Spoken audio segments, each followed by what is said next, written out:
You're listening to international investment advisor Doug Goldstein on the Goldstein on Gelt show, the financial show where we'll talk about how you can make the most of your money.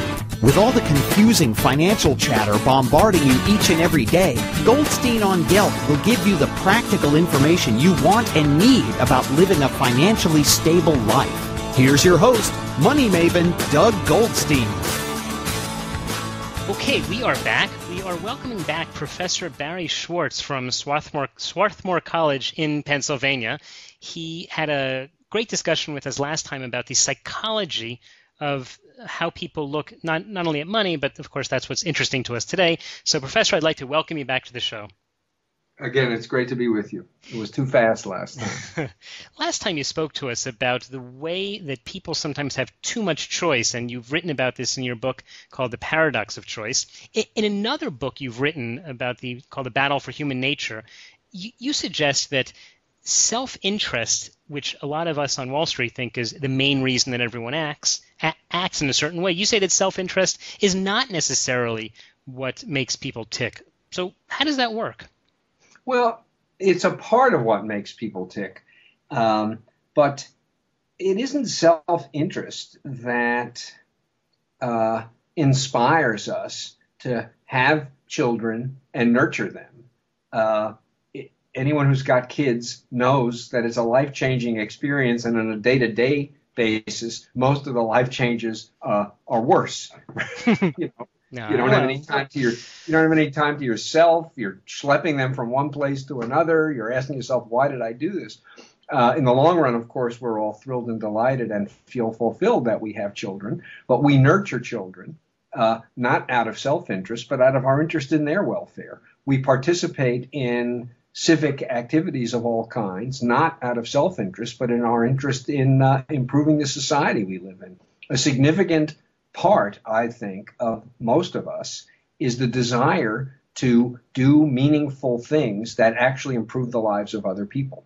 And what happened, in my view, is that the ideology of self-interest, which is so, as you point out, so central to the organization of competitive markets, it went from being a piece of the story to being the whole story.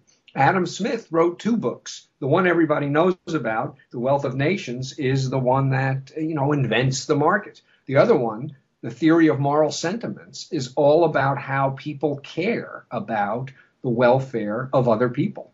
And he thought that the only reason competitive markets work is this basic concern that people have to do the right thing and see to the welfare of their fellow human beings. And what's happened in economics is that piece of us got forgotten. And that wouldn't be so bad. What makes it especially bad is that whether you show that other piece, the non-self-interested side, depends on what kind of society you live in.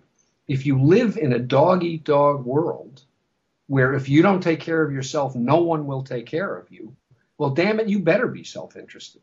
If you live in a world where education is provided, healthcare is provided, there's a safety net if you lose your job, then there's not as much need to be self-interested. So we create a competitive environment and essentially force people to play out the scenario that economists assumed was basic to human nature to begin with. Don't you think to a certain extent that when people do these good deeds, when they give charity and they get their name, the Barry Schwartz library, right? It's all of a sudden you say, wow, I feel pretty good about myself because I gave $1 million. Well, I don't doubt that people feel good about themselves when they do good things, things that improve the welfare of others. But I don't think it's a big mistake to treat a consequence of that act as its cause. When you do something like that, it has multiple consequences. One is it makes you feel good. Another is that it actually improves somebody else's life. And the problem in the academic world is that it's reached a point where the only way you can claim that somebody is not acting self-interestedly is if they do something that actually makes them worse off. So if I give $1 million to a hospital and it makes me feel good, the cynic will say, well, yeah, of course he gave $1 million to the hospital because he wanted to feel good. That's why he did it. Okay. And so the only times when you can't make that kind of an explanation is if, it causes me to suffer. That's way too stringent a criterion for calling something unself-interested, it seems to me. There's a term that they use in in the Jewish world, something called a mitzvah shel emet, a true mitzvah, which I can't really translate very well, but the reference is to when you bury the dead, which is it's difficult, right? It's a hassle to do it, and there's no way they're going to ever thank you for it. And there's, it's totally in truth. We are talking to Professor Barry Schwartz, who's returned to the Goldstein on Gelt show. I'm very happy because he's got so much to talk about, having written a number of books and has a fabulous view on human nature, explaining the reason that people do things. One of the issues that we obviously focus on a lot here is what's the reason that people make certain selections or certain choices in terms of their investments, from CDs to mutual funds, stocks, bonds. How does your theory about people having too many possibilities relate to the investments? Because it is true, people have tons of choices. But given that's the way it is today, what would you suggest people do to make a wise decision in their investing? I think one of the recommendations that I make in my book, I make two recommendations in my book that are relevant. One is choose when to choose. And what I mean by that is delegate the decision to other people sometimes. And it doesn't even have to be an expert. It could be somebody who doesn't know any more than you do, but perhaps has already researched whatever it is, you're looking for, digital camera, new computer. You buy the same one your friend bought. Some decisions you do the research, but some you just take advantage of the fact that people you know and trust have done the research for themselves already. So in the case of financial investments, it seems to me that the thing to do is to hire someone like you, someone you trust, not to be your agent. Mm-hmm. Not only because the decisions will likely be better, but also because even if they aren't any better, you will be spared all of the anguish that goes into making these decisions. The advisor has the anguish. You just get the returns. So that's one piece of advice. The second, which I think is complete anathema in the financial world, is don't try to maximize. Don't try to get the best possible return. The question you should be asking yourself is, what is a good enough return? What kind of return do I need to be able to live in retirement in the style that I aspire to? Will 5% annually do it? Will 3% annually do it? And then you look for an investment strategy that will produce that return under the widest set of future circumstances. So, in effect, you are choosing to maximize robustness to uncertainty rather than return on investment. Is this coming out in English? Yeah. This sounds like a very financial planning approach to doing things. It is, but as near as I can tell, it isn't an approach that anybody in the business takes. And I think the reason why it's an important approach is that often when we attach, you're supposed to do risk assessment, but often we attach probabilities to outcomes, and they're complete fiction. There's no basis for these probability assignments. If you can pretend that the financial world is precise enough that you can actually make meaningful statements of probability, but most of the time it's just what's the probability that the Yankees are going to win the World Series? I say it's 70%. Why? Because that's how confident I am that the Yankees are going to win the World Series. You're going to take that to the bank? Only if you're insane. Mm-hmm. And I think a lot of probability statements in the world of finance have that same character. So if you can't actually attach probabilities to outcomes, you can't maximize. Because to maximize is to compute, amounts times the probability of getting those amounts. How about to optimize, meaning to optimize your portfolio in such... By the way, I fully agree with you. When people come in and tell me, Doug, what's your track record? I usually say, well, why are you asking me? Because that was yesterday, and I simply have no idea what's going to be tomorrow.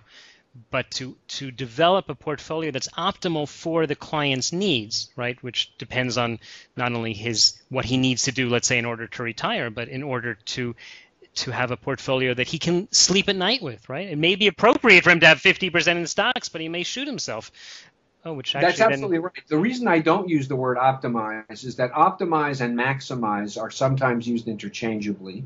And so to really make clear that I'm talking about something quite different, the term I use, which I stole from a very distinguished psychologist 50 years ago, is satisfice. I use it in my book, The Paradox of Choice, and I use it in talking about robustness. Satisfice means choose choose something that will produce a satisfactory, not an optimal result, because you can't compute an optimum. You can compute a satisfactory result. You can ask people, sit down, what do you need? What's good enough? What kind of life do you want to live when you're 65? And they tell you, and you tell them, okay, you're going to need X% return on investment, and this is the best way to achieve that result. And don't tell me that your friend is getting X plus 2%, because that's not relevant. It's probably not true either. It's also probably not true. But even if it were true, it's not relevant. Your aim is not to get the most. Your aim is to get enough. And I think this would transform the way it would transform the way businesses formulate strategies. What's a good enough return for the coming fiscal year, instead of how do we maximize return for the coming fiscal year? I wonder if that would apply to other fields as well. For example, dating. Right? How many times do you speak to someone who's in his 30s or 40s or 50s who's, he hasn't found the right woman? Well, I say this, I haven't done research on this, but I think that's exactly right. I think a lot of the reason why you see single people in their 30s is they think their task is to find the best possible partner. Mm-hmm. And of course, there ain't no such thing. Well, except in my case. Sorry. And in mine. I mean, we're the exceptions. Okay. Of course, the problem is when you finally find the best possible partner, you're going to have to ask yourself, why would this person possibly want to be with me? I'm not the best possible partner. I trust for her you are. I think it's a good philosophy in life. I think it's a very good approach that people should consider, which is simply, if you constantly want the very, very best, all you're doing is setting yourself up for disappointment. That's exactly right. The whole book, The Paradox of Choice, is about that. In the States, we see this when it comes to choosing colleges. Our best students, they have to go to the best school, whatever the hell that means. Mm-hmm. The colleges have to pick the best students, whatever the hell that means. The result is that high school becomes a nightmare of competition and extra tutoring, so that they'll get into the best, and they'll be miserable if they get into the third best. Yeah, I hear that. Well, it is once again a pleasure. We've been talking to Professor Barry Schwartz from Swarthmore College, who has written a number of books. In fact, if you look him up on Amazon, Barry Schwartz, you'll see many of them. And the concepts that he's talking about, I think that if people learn a little bit more about it, they may become better decision makers, not only in dating, but perhaps also investing. Professor, thanks very much again for being with us. Thank you. It really was fun. You've been listening to the Goldstein on Gelt Show with money maven Doug Goldstein. Doug's weekly radio show is heard around the world, but if you miss it, you can download the podcast at www.goldsteinongelt.com. The Goldstein on Gelt Show gives you up-to-date financial ideas so you can get on the path to financial freedom. If you'd like your questions answered on the air or off, send Doug an email to doug@profile-financial.com. It's your money for your future, so join Doug every week to build your wealth on the Goldstein on Gelt Show.